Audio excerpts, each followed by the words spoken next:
Todos vocês se lembram que na primeira série de reportagens do site da Intercept Brasil, publicou-se ali uma conversa entre o Moro e o Deltan Dallagnol, em que o Moro reclamou da procuradora Laura Tesler. Eu não tenho nada contra a procuradora, a senhora reclama depois com o juiz e com o Dallagnol. Ele reclamou da procuradora. O que já é absolutamente impróprio. Absolutamente impróprio. Vocês imaginam o Moro chamando o Cristiano Zanin, advogado de defesa do Lula, mas não único, sempre tem as... Olha, esse seu auxiliar não é bom não, viu? É melhor você mudar. Ou então dá instrução para ele, porque assim não fica bom. Tem isso. Todas as vezes que eu vi o Moro se relacionar com advogado de defesa, ele foi muito ríspido, inclusive.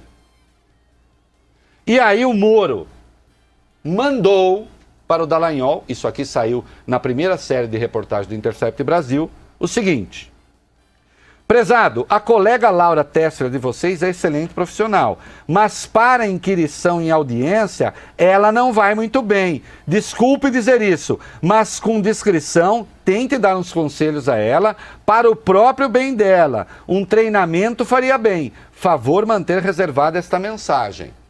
Ao que Dallagnol responde: ok, manterei sim, obrigado. Moro foi indagado a respeito desta mensagem ontem no Senado pelo senador Nelsinho Trade. Que é o seguinte, Nelsinho Trade perguntou a ele o seguinte, fala Nelsinho Trade.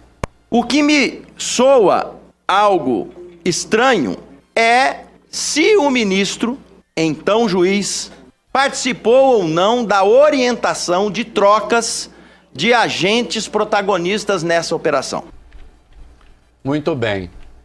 E o Moro respondeu. Isso está, quando vocês pegam o vídeo com a íntegra, esta pergunta está... quer ver que minuto que eu peguei aqui? Às 6 horas, 20 minutos e 13 segundos.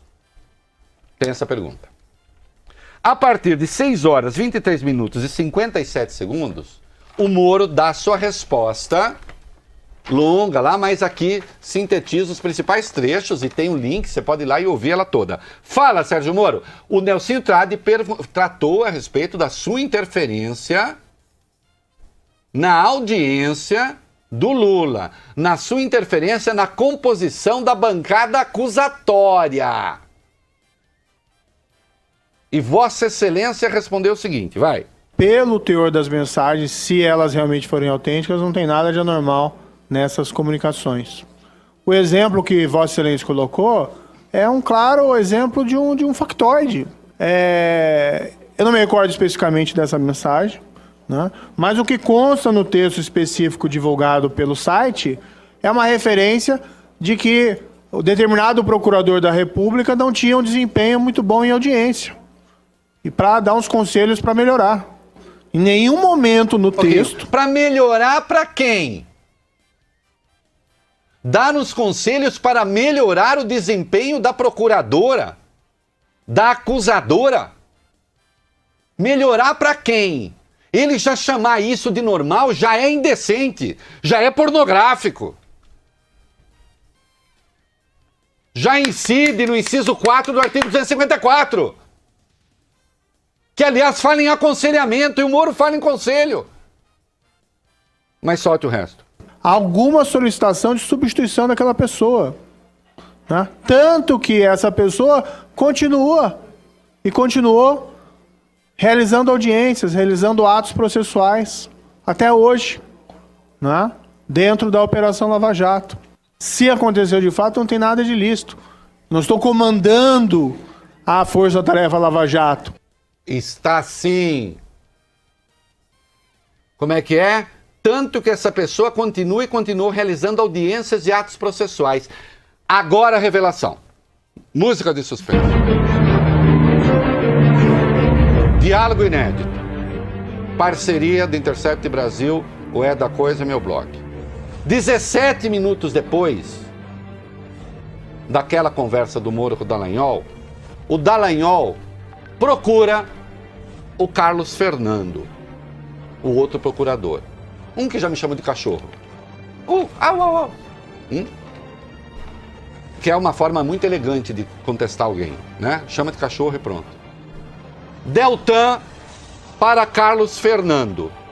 Recebeu a mensagem do Moro sobre a audiência também, a audiência do Lula. Carlos Fernando responde, não. O que ele disse? Deltan, não comenta com ninguém e me assegura que teu Telegram não está aberto aí no computador e que outras pessoas não estão vendo por aí que falo. Ele sabe o que ele está fazendo. Carlos Fernando responde, assim, ainda Deltan, você vai entender por que estou pedindo isso. Carlos Fernando, ele está o Telegram só para mim. Depois apagamos o conteúdo, diz o Carlos Fernando. Se o Carlos Fernando apagou, parece que o Deltan não, né? Deltan escreve. Aí o Deltan reproduz, retransmite a mensagem do Moro para o Carlos Fernando. Lá vai. Prezado, a colega Laura Tessler de vocês é excelente profissional, mas para inquirição em audiência, ela não vai muito bem. Desculpe dizer isso, mas com discrição, tente dar nos conselhos a ela, para o próprio bem dela, um treinamento faria bem, favor manter reservada esta mensagem. Aí, o Carlos Fernando escreve, vou apagar, ok? Deltan, apaga sim. Carlos Fernando, apagado. Deltan, vamos ver como está a escala e talvez sugerir que vão dois outros procuradores, e fazer uma reunião sobre estratégia de inquirição sem mencionar ela, a procuradora. Por isso tinha, aí diz o Carlos Fernando, por isso tinha sugerido que Júlio ou Robinho fossem também. No do Lula, na audiência do Lula, não podemos deixar acontecer.